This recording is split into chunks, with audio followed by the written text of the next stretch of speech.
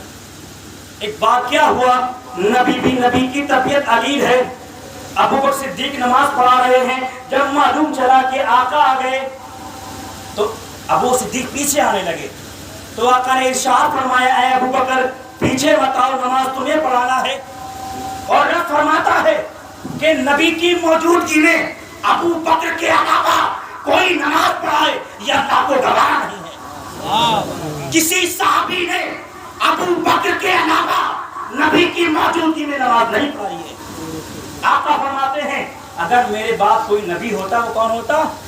ابو بکر صدیق۔ پھر کوئی ہوتا تو عمر، پھر کوئی ہوتا تو عثمان، پھر کوئی نبی ہوتا تو علی۔ تو بس میرے کیا مقام ابو بکر صدیق کا؟ بہت بڑا مقام ہے۔ کئی آیتیں آپ کی شان میں نازل ہوئی، آپ کی تصدیق بیان کری۔ ٹائم ہو گیا زیادہ، اب آخری بات کیا سن لیں۔